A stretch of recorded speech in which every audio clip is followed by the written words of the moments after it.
निमगिरी सोसायटीचं त्या ठिकाणी इलेक्शन पार पडलं आणि त्याच्यामध्ये खरं तर मी स्वतः पॅनल उभा केला होता आणि ह्या निवडणुकीमध्ये आमच्या पॅनलची खरं तर त्या ठिकाणी हार झाली।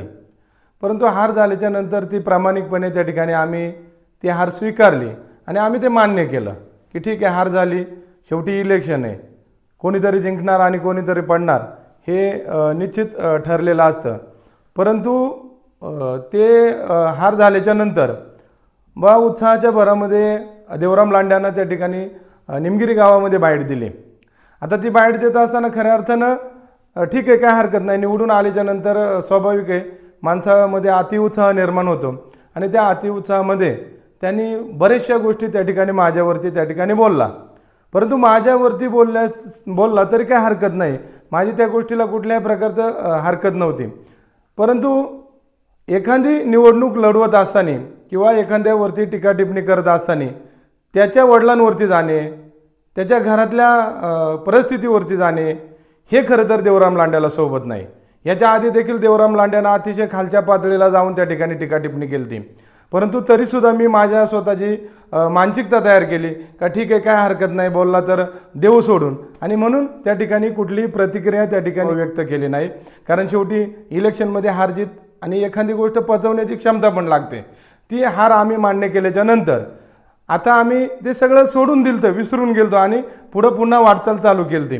परंतु हा बाबा आता लग्नाला गेला तरी तिकडं टीका टिप्पणी करायला लागला, हा एखाद्याच्या दसकिऱ्याला गेला तिकडं टीका टिप्पणी करायला लागला, तुम्हाला कुठंतरी रस्त्यावरती भेटला, काय माहीत कुठं रस्त्यावरती भेटला, पण तिथंच यांनी सुरुवात केली का ते निमगिरी सोसायटीचं इलेक्शन असं आणि ते कावाशेटचं ते असं आणि तसं। मग ह्या गोष्टींवरती मात्र आज मला बोलावंसं वाटलं, कारण देवराम लांड्याला मला एवढंच सांगायचे की देवराम लांडे साहेब, खरं वास्तविक मी तुम्हाला साहेब म्हणतो याची कारण आहे की ज्या वेळेला पंचायत समितीच्या माध्यमातून खरं आपण एकत्रित आलो, गांजाळे साहेब एकत्रित आले आणि आपण स्वतः सगळ्यांनी तो पॅनल लढवला। खरं तुम्हाला या निमित्ताने आजपर्यंत मी कधी खुलासा नव्हता केला, परंतु देवराम लांड्यासारखा माणूस एक नाही। याची कारण सांगतो की त्यावेळेला गांजाळे आणि कावा गागरे ह्या दोघांकडनं जेवढे पैसे उकळता येतील, मग टी शर्टासाठी 2 लाख रुपये, कॅलेंडर छापायचे 1 लाख रुपये, क्रिकेट भरवायचे, तुमचा पहिला नंबर पाहिजे, माझा पहिला नंबर द्यायचा नाही, कारण माझ्या मागं 50 चौकशा लागल्यात, त्याच्यामुळं मी पहिला नंबर देणार नाही। ते नंदू पानसऱ्याला देखील त्या ठिकाणी मोठ्या प्रमाणात डुबावलं। आमचा ते मधुकर शेठ रेंगडे होता, त्यांना पण कॅलेंडरसाठी तुमचे फोटो लावू। अरे ह्या बाबांनी 2-2 लाख रुपये जमा केले आणि कॅलेंडरवर फोटो केवढा लावला, एवढा गोल दिसत पण नव्हता आणि याचा पक्का दोन्ही बाजूला मोठा। अरे ही जी त्याची प्रवृत्ती आहे ही कमवण्याची प्रवृत्ती आहे, इलेक्शन लढवण्याची प्रवृत्ती नाही।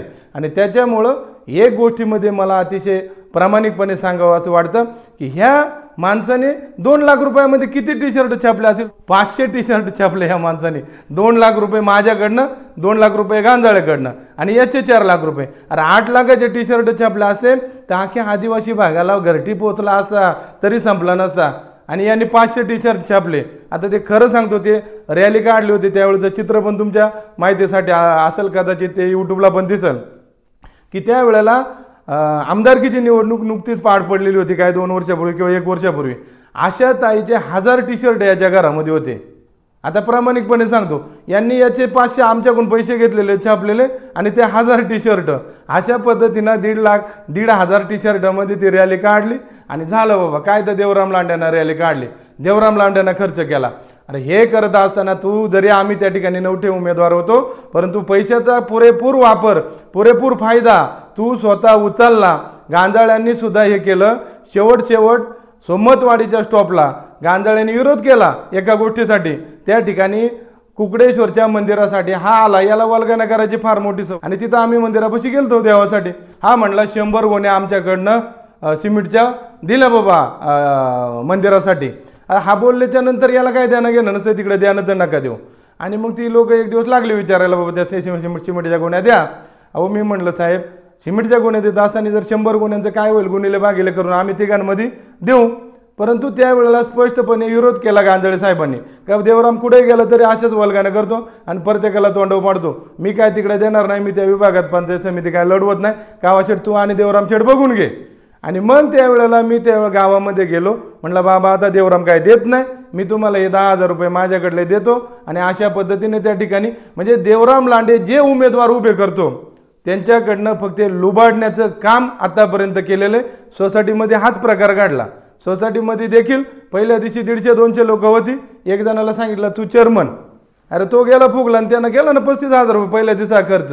हा मात्र कॉलर ताट करून काय तर मी सगळं करतोय. त्याच्यामुळं बाबांनो लक्षात घ्या, देवराम लांडे स्वतःचा 1 रुपया खर्चत नाही. इलेक्शन म्हणलं का 10 जणांचे बळी देतो आणि त्याच्यावरती स्वतःची पोळी बांधून घेतो. अशा प्रकारच्या देवराम लांड्याचे आजपर्यंतचा इतिहास आहे.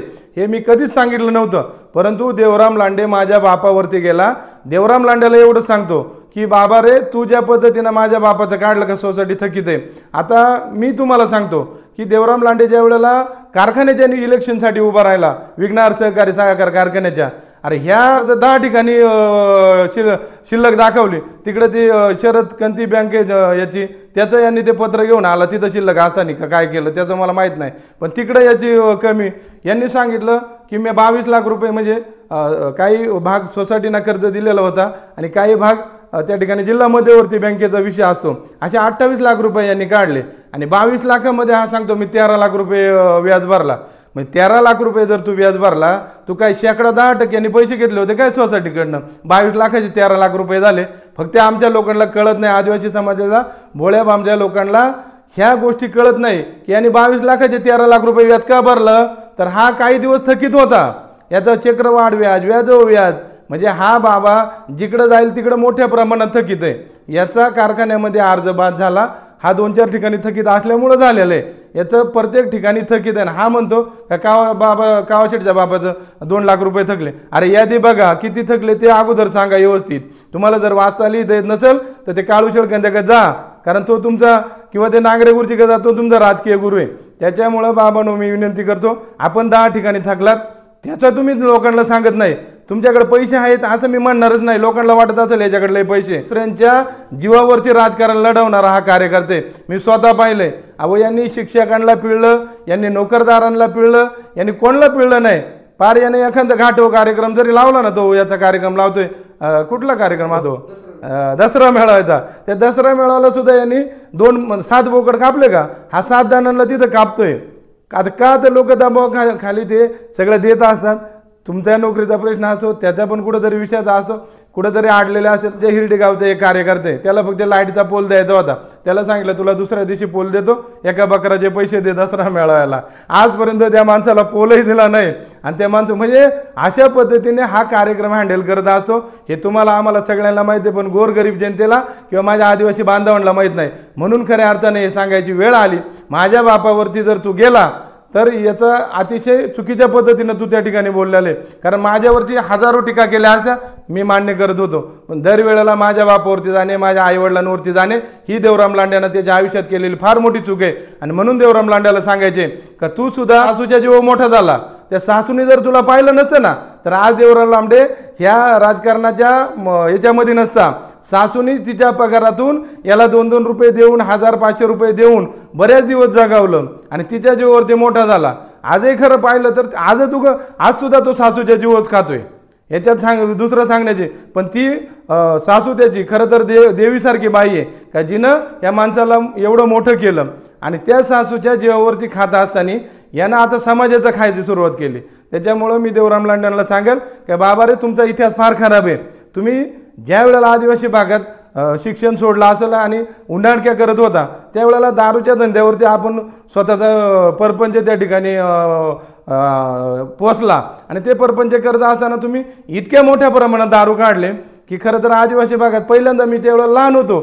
तुमची ती टिपाडा आणि तुमची ती भाषणं पाहिल्याच्या नंतर ज्यावेळेला फोडले होते त्यावेळेला मी बघायला गेलो. तर ह्या बाबाचं त्यावेळेचं जर तुम्ही पाहिलं तर सगळ्यात मोठं आज बेलारं सुद्धा ना याच्या दारात बारखाली बेलार, याच्यापेक्षा मोठमोठ्या बेलारांनी त्या ठिकाणी हा दारू काढायचा. त्याच्यामुळं याची परिस्थिती अतिशय म्हणजे हा पहिल्यापासून खराब प्रवृत्तीचा माणूस आहे. 2 नंबरचे धंदे करून मोठा झालेला माणूस आहे. आजही 2 नंबरचे धंदे करतो मोठ्या प्रमाणात आणि अशा पद्धतीने गरिबांचं लुटतो. आता याच्यामध्ये तुम्हाला सांगतो, आता सासूच्या जीव कसं खातोय अजून येतो त्याच्यामध्ये. आज सासूच्या याच्यावरती त्यांना 4-5 योजना काढल्यात. गेल्या वर्षी बंडू शेठनं ते सगळं दाखवलं. तुम्ही जर पाहिलं असेल का बंडू शेठनं कागदोपत्री काढलेलं होतं, आजही ते कागदोपत्री कुठं जाणार नाही. म्हणजे इतका खालच्या थराला जातो हा माणूस का आजही 5-10 हजारासाठी अशा योजना घेतो, सासूच्या जीवावरती त्या योजना स्वतःच्या खिशात भरतो. आज ही पद्धत अतिशय देवराम लांड्याला म्हणा काय लोकांना कळत नाही, अशातला काय भाग नाही. त्याच्यामुळं देवराम लांड्यांनी व्यवस्थित राहावं.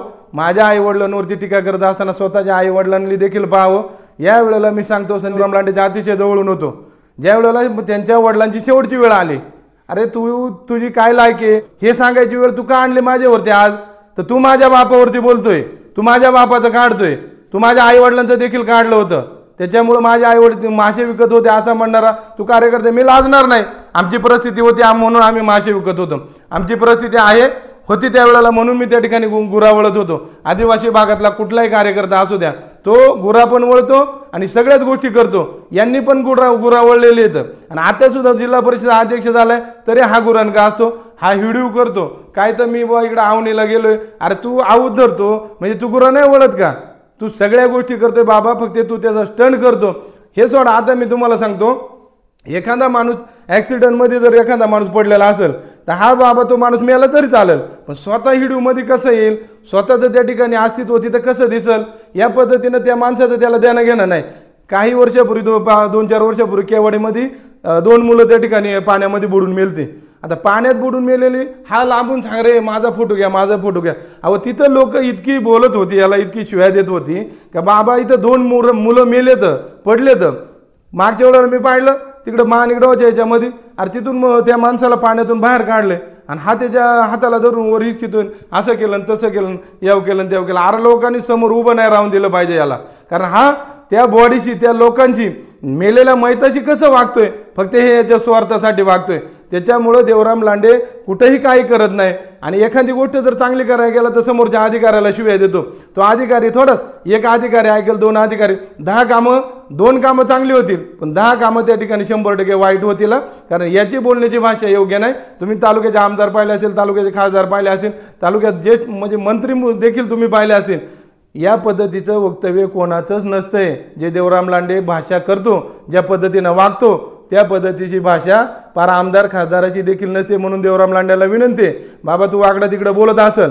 त्या मागच्या वेळेला एका डॉक्टरला बोलला आणि त्याच्या बापापर्यंत गेला, तर त्या माणसाच्या बापाला एवढं वाईट वाटलं का तो माणूस अक्षरशः ढसाढसा रडला की माझा मुलगा क्लास 1 अधिकारी असताना माझ्या मुलाच्यावरून मला किती बोलल्या जाते, किंवा एखाद्या बापाला बोलल्याच्या नंतर त्या बापाची काय अवस्था असते ही खरं तर पाहिली पाहिजे आपण. आणि म्हणून एखादी गोष्ट करत असताना ठीक आहे, तुम्ही कावा गागरे तुमचा विरोधक आहे, 100% टिपा टिप्पणी करा. काय कावा गागऱ्याला कपडे फाडायच्यावर तुम्हाला बोलायचे ते बोला, परंतु कावा गागरेच्या आईवडिलांपर्यंत जाण्याची तुमची त्या ठिकाणी मानसिकता नसली पाहिजे, किंवा तुम्ही इतक्या खालच्या घाणेरड्या पद्धतीने त्या ठिकाणी राजकारण नाही केलं पाहिजे. कारण देवराम शेठला ओळखणारा फक्त हा कार्यकर्ते. काळूदा शेळकंद्यासारखा माणूस दारू पित असेल, पण हा दारू पित नाही. दारू पिण्यापेक्षा याचं भयानक व्यसन आहे. आता ते सांगण्यासारखं नाही कॅमेऱ्यासमोर. त्याच्यामुळं हा जर एखाद्याच्या घरात बसला तर त्या घराचे वाशे मोडण्याची याची अवकात आहे. खालेल्या ताटात हागणारा माणूस आहे हा. त्याच्यामुळं याच्यावरती कोणी विश्वास ठेवू नको. आणि मी विनंती करल का तू आजपर्यंत लोकांना ठीक आहे लबाडत असेल, चुकीच्या पद्धतीने करत असेल, किंवा तू सांगत असेल मी वादळ आहे, आग्यामोळ आहे, आमके तमके, ठीक आहे बाबा तुला काय सांगायचं ते सांग, पण तू आमच्या आईवडिलांपर्यंत जाऊ नको. तू जर आमच्या आईवडिलांपर्यंत गेला तर याच्यापेक्षा खालच्या पातळीवर जाऊन टीका करण्याची आमची शेवटी ती मानसिकता तयार होणार आहे. कारण माझ्या बापाला बोलल्याच्या नंतर त्या ठिकाणी माझ्या बापाला त्या ठिकाणी 2 दिवस झोप नाही लागली. मग याच्यामुळे जर उद्या माझ्या बापाला अटॅक आला, उद्या काय झालं, बरं वाईट झालं, तर याची सर्वस्वी जबाबदारी देवराम लांडेची असेल. कारण देवराम लांडे मी खरं तर बोलणार नव्हतो या मुद्द्यावरती, परंतु 1 दिवस जाऊन दिला, 2 दिवस जाऊन दिला, शेवटी 3रा दिवस उगवला. हा बोलण्याचं काय कमी करेना बाबा. हा परत वडिलांचं काढलं, परत पार गाई म्हशींचं काढलं, शेळ्यांचं काढलं. अरे पण तू कोणता मोठा लाखा शेड होता, ती एक टमटम गाडी होती तुझी, गावातून फिरायचं तर मागं धुराचे बंबाळे निघायचे. आता ते आम्ही बारीक असताना बघायचो. आता समाजाच्या जीव तू मोठा झाला, समाजाचे पैसे कमावले, समाजाच्या जीव बंगले बांधले, गाड्या घेतल्या, काय आणि 12 भानगडी केल्या, आमदारकीला उभा राहायला कुठून पाकिटं घेतली, मोठ्या प्रमाणात त्या ठिकाणी तू मालमत्ता जमा केली. आता खरं तर ह्याच सगळ्या बाबी येतात. परंतु मी ते म्हणणार नाही का तुम्ही ते चोरून आणलं का कुठून ओढून आणलं, परंतु ज्या वेळेला एखादा माणूस आमदारकीला उभा राहतो, अरे पडल्याच्या नंतर त्याची मानसिकता थोडी तरी खचलेली असते ना. पण तुमची मानसिकता खचलेली नाही, तुम्ही टनाटन उड्या मारताय, तुम्ही नवीन गाड्या खरेदी करताय, म्हणजे याचा अर्थ तुमच्याकडे पैसा आला कुठून? तुम्ही जर 5-10 कोटी त्या ठिकाणी खर्च केले असतील तर तुम्ही काय असे एवढे मोठे मालक नाही 10-20 कोटी का तुमच्याकडे कारखाने का तुमच्याकडे काय स्वतःची फॅक्टरी आहे का तुमच्याकडे स्वतःचं उत्पन्नाचं काय साधन आहे? 5 एकर ऊस लावला आणि सांगायचं 50 एकर ऊस आहे मा आणि मी एवढं कमवतो तेवढं कमवतो. अरे ते ऊस लावताना सुद्धा ती वावरा काढल्या जातं, ते किती जणांकडून लुबाडल्यात ती पण लोक सांगतील तुम्हाला का बाबा त्यावेळेची ती याच्याकडे आराभर जमीन नव्हती व्यवस्थित. आणि मग अशा पद्धतीने देवराम लांडे टीका टिप्पणी जर करायची असेल तर कावा गागरे कुठल्याही थराला जाऊ शकतो. तू माझ्या घराच्या जर राहतोय, एका घराच्या जर राहताना जिल्हा परिषद पंचायत समितीचं तिकीट त्यावेळेला आढळराव पाटलांनी दिलं, कारण दोघांची घर शेजारी असताना देखील त्या ठिकाणी आपल्याला तिकीट दिलं. परंतु ज्या वेळेला मी तुझ्यासोबत काम करायला सुरुवात केली त्यावेळेला पहिल्या दिवशी तू तळेच्या वाडीमध्ये माझं त्या ठिकाणी खच्चीकरण केलं, कारण तू सांगितलं, समोरच्या गटामध्ये येऊन सांगितलं आणि त्या दिवसापासून तू वाकडा वाढायला सुरुवात केलं. पंचायत समितीमध्ये ताडपत्र्यांचा इश्यू आला, 200-250 ताडपत्र तळेच्यावाडी आजनवळा घाटगर जरिंग खैरे खटकाळे केवडची 200-250 माणसं होती, त्यांना ताडपत्र देण्याचा विषय आला. हा बाबांनी सांगितलं मला न विचारता ताडपत्र्या वाटप कशा काय केला. त्या जो काय समाज कल्याणचा अधिकारी होता त्याला शिवीगाळ केली. अरे तो माणूस फार कोमात गेला, तो अधिकारी 8 दिवस घरी निघून गेला, त्या ताडपत्र्या वाटप राहिल्या.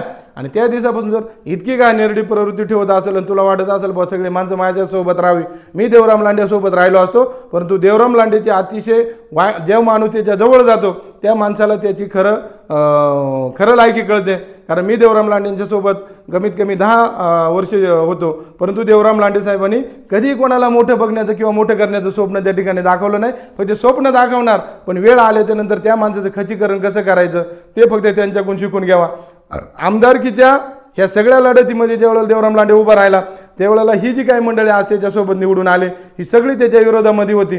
परंतु त्यांना विविध प्रकारची स्वप्न दाखवली, जो जवळ जाईल त्याला तू चेअरमन, जो जाईल त्याला तू चेअरमन. आणि इलेक्शन लागल्याच्या नंतर मात्र एक मोठी गेम केली सगळ्यांच्या माध्यमातून, की त्यावेळेला त्या लोकांना सांगितलं की कावा गागरे वा आमकं केलंय आणि मग कावा गागरे आता आमदाराकडून पैसे आणेल, खासदाराकडून पैसे आणल आणि मग त्या ठिकाणी 14-15 लाख रुपये खर्च त्या ठिकाणी करतील, 20-25 लाख रुपये. आणि मग तुम्ही त्या ठिकाणी खर्च कोण करणार?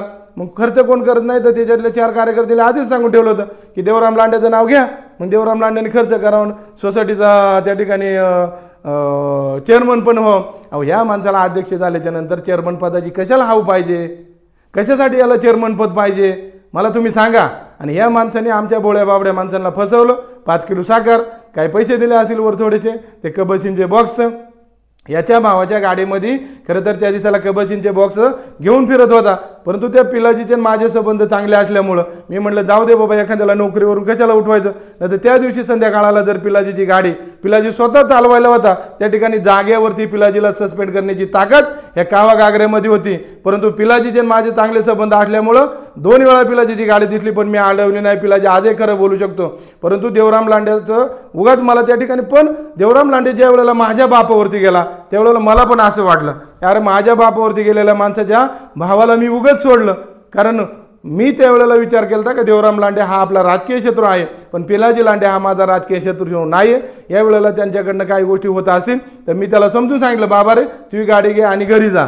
परंतु अशा काही घटना घडत नाही. देवराम लांडे अतिशय खालच्या पातळीवर जाऊन त्या ठिकाणी टीका टिप्पणी करतात आणि त्याला असं वाटतं की समोरच्या इतक्या खालच्या पातळीवर टीका टिप्पणी केली म्हणजे त्याची मानसिकता खचली जाईल. परंतु असं काही होणार नाही. मी ही इलेक्शन देवराम लांडेच्या विरोधात लढवली. याचं कारण सांगतो. कावा गागरे पंचायत समिती सदस्य झाल्यापासून आदिवासी भागामध्ये प्रत्येक गावात माझे 5-10 कार्यकर्ते तयार झालेत आणि प्रत्येक कार्यकर्त्यांनी सांगितलं का आपल्याला ही इलेक्शन लढवायचे. आपल्याला जर 12पैकी 6 सीटं देत असतील तर आपण ही इलेक्शन बिनविरोध काढू. परंतु आपल्याला त्या पद्धतीने कुठल्याही प्रकारे झालं नाही. आणि याचं बाबाचं म्हणणं असं का कोणी झालं तरी माझ्या बंगल्या का आलं पाहिजे. अरे तुझा बंगला काय हा काय राजकीय अड्डा आहे का? प्रत्येकाने कुठेतरी मध्यवर्ती येऊन ती इलेक्शन सोडवायला पाहिजे होती. पण तुझं म्हणणं माझ्या बंगल्यावरती आलं पाहिजे आणि नंतरच मी सगळ्या गोष्टी बोलल. मी 6 वेळा निमगिरीला बैठक लावली अशी त्याची म्हणण्याची भूमिका राहिली. परंतु बाबा 1 दिवस निमगिरीत आला आणि 6 वेळा गोलगाणा करतोय. 1 दिवस निमगिरीत आल्याच्या नंतर हे झालं ते झालं. आम्ही 2 वेळा बैठक बोलवली, हे आलेच नाही आणि फक्त आमच्यावरती खापर फोडण्याचा त्या ठिकाणी प्रयत्न केला. बरं ह्या निवडणुकीमध्ये मी म्हणतो ते काळूदादा असेल, मारुतीवाड असेल, त्याच्यानंतर दत्ता गवारी असेल, अशी अनेक माणसांची त्यांनी नावं घेतली. काय गरज होती या माणसांची नावं घ्यायची? का ते काय आमच्याकडे आलते का त्यांनी काय आम्हाला पैसे दिले?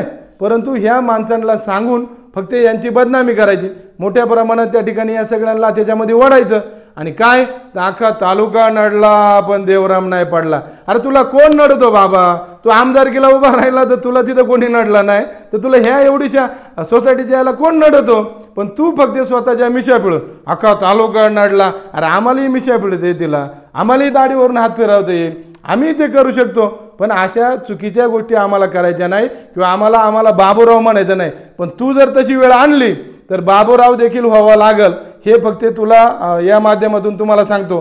परत अशा पद्धतीनं माझ्या आईवडिलांवर जर गेला आणि चुकीची त्या ठिकाणी टीकाटिप्पणी केली तर याच्यासारखं वाईट दुसरं कुठलं नसेल. कारण जीवनामध्ये माझे आईवडील किंवा तुमचे आईवडील असू द्या, तुमच्या आईवडिलांवरती मी कधी बोललो नाही बोललो, तुम्ही आतापर्यंत माझ्या आईवडिलांवरती बोलला. अरे सोसायटीचं इलेक्शन तू बाजूला ठेवलं आणि कावागागरेच्या वैयक्तिक घरावरती घुसाला.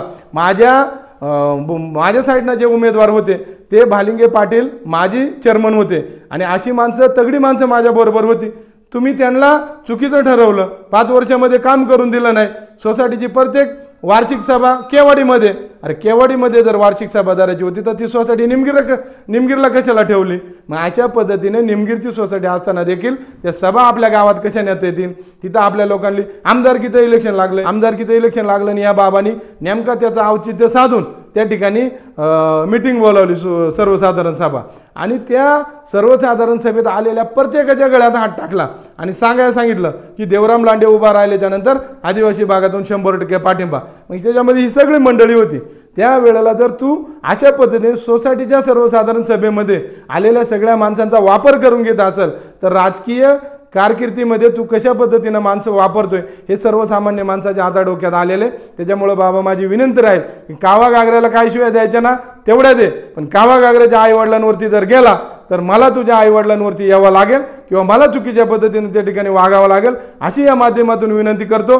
सोसायटीमध्ये कावा गागऱ्यांना पॅनल उभा केला तर मारुती वाळाला, दत्ता गावाऱ्याला, काळू शेळकंद्याला शिवाय देण्याची काही गरज नाही. कारण कावा गागरे तू म्हणला त्याच्या बाईटमध्ये तुम्ही पाहिलं असेल, त्या ठिकाणी बबन वाळकुळी होते, तो म्हणला या सोसायटीचा इलेक्शनचा लय मला त्रास झाला आणि सोसायटी खरं तर अतिशय संघर्षातून त्या ठिकाणी निवडून आलेले. म्हणजे तुला कळलं की कावा गागरे हा काही कमी नाही किंवा त्यांनी उभी केलेली माणसं काही कमी नाही. भले आम्ही पडलो असेल पण त्या ठिकाणी जी मी 12 माणसं दिली ती 12 माणसं कायमस्वरूपी माझ्या पाठीमागे उभी राहतील आणि त्या 12 माणसांच्या मागं जे काही आम्हाला मतदान झालेलं आहे त्या सर्व मतदारांच्या पाठीमागं मी खंबीरपणे उभा राहील. मग त्या ठिकाणी मला कितीही मोठी अडचण आली तरी मी देखील त्या माणसांचा कधी हात सोडणार नाही. या निमित्ताने एवढंच सांगतो. आणि निवडून जे उमेदवार आले त्यांच्या साईडने देवराम लांडे सोडता बाकी सगळ्या उमेदवारांना मी त्याकडे निवडणुकीच्या शुभेच्छा देतो, निवडून आल्याबद्दल शुभेच्छा देतो आणि मी थांबतो. जय हिंद, जय महाराष्ट्र, जय आदिवासी.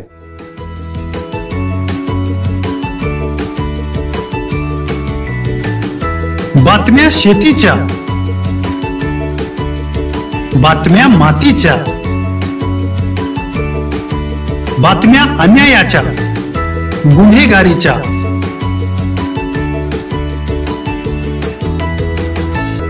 राजकारणाच्या आणि समाजकारणाच्या, शोषणाविरुद्ध बुलंद आवाज, जनसामान्यांच्या हुंकाराची गाज, सत्कार्याला प्रोत्साहन, दुष्कृत्याला अनुशासन, निर्भीड, निस्पृह, सडेतोड, बेधडक आणि रोखटोक म्हणजेच विघ्नहर टाइम्स. शोध बातमीचा, ध्यास सत्याचा. आपलं चॅनल, आपली बातमी. सबस्क्राईब तर कराच, पण बेल आयकॉनवर क्लिक करायलाही विसरू नका.